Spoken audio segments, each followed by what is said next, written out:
Hello friends, I am Shyam Tamankar. I welcome you all to an audio visual learning program MSBTE Lead Learning at Your Doorstep. Here we are going to deal with course outcome 2, unit outcome 4, part B of the subject management code 22509. So in this part, unit outcome 4, part B, we are going to understand the process of organization of the human resource required at shop floor. So we will look into the exact requirement or the arrangement of the human resource at shop floor. What is the content of this part? Organization of human resources at shop floor, role of supervisor in organizing human resource at the shop floor, and there is an important thought given here, that is being organized is being in control. That means if you want to be in control of any situation or any place like a shop floor or a section, then you have to be well organized. Unless you are organized, you will not be in control of that situation or the section or the department. So now understand organization of human resources at shop floor. We have already looked into the manpower planning and budgeting in course outcome 2, unit outcome 3. There we have calculated the number of workers required for a particular operation and the salaries to be paid. Now this requirement is always dynamic. That means it keep on changing and it changes according to the production plans. So there are certain production plans and required participation of different department and section in the execution of those planned activities. So there are production plans, so there are certain activities involved in it, and in each activity, in that the group of activities, there may be a participation of different departments and different sections. That means in some activity only one or two sections are required to participate. In another operation, maybe 3 or 4 sections are required to participate. Same is the case with the department. Now, manpower requirement projections at section level, they are created by section heads. So, section heads are responsible for creating the projections for the requirement of manpower. He will take help of the supervisor. Now, the projections will be on daily, weekly, and monthly basis. So they will decide how many workers will be required for the day, for the entire week, and for the entire month. And they will submit their requirement to the departmental head.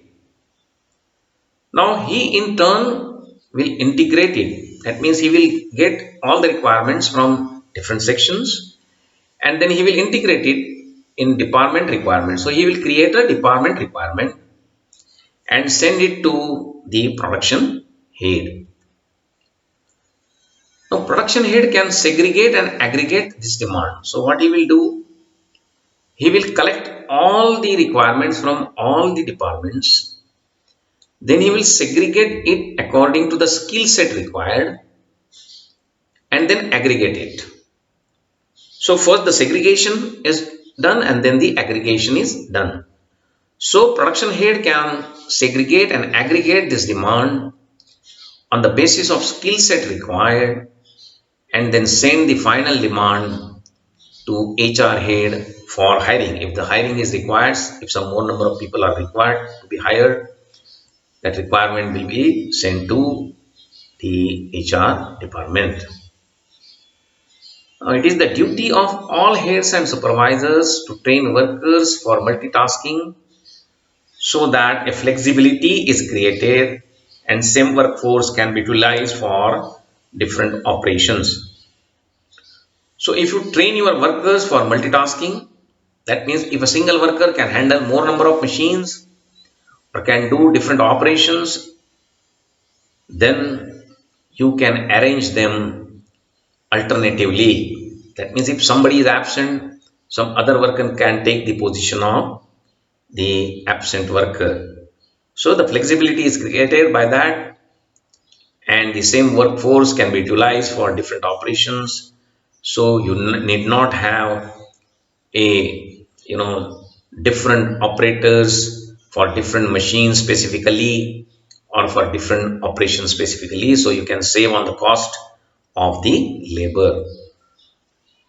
Now flexibility can also be created by having contractual labor. So whenever it is possible, you can have the contractual labor, and you can then have contract labor at your hand. So whenever you require more people, you can deploy them accordingly. Now again, we will see the role of supervisor in organizing human resource at the shop floor, but here we will see from the angle of the organization of the human resource more. So supervisor has to carry out following important activities for organizing human resource: assign jobs and tasks to various workers and instruct them for day-to-day activities, create and maintain safe working conditions, look into safety and health of workers, act as a link and communicate between top management and workers, pass on the instructions received from top and immediate managers, try to resolve the grievances and problems of the workers at his level, or report them at the higher level if he is not able to resolve them at his level. Provide necessary training to the workers on the job and arrange for them to attend other training programs arranged by the company. Create a spirit of teamwork among them and motivate them by taking the lead.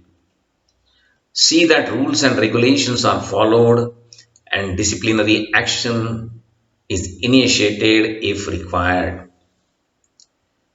Prepare periodical reports about the performance of the workers and their section. So here all the functions of the supervisor we are going through, they are much more related with the organization or the control of the human resource at the shop floor. So friends, this is all for these sections. Thank you very much. Now we will go to unit outcome 4 part C shortly. Thank you very much.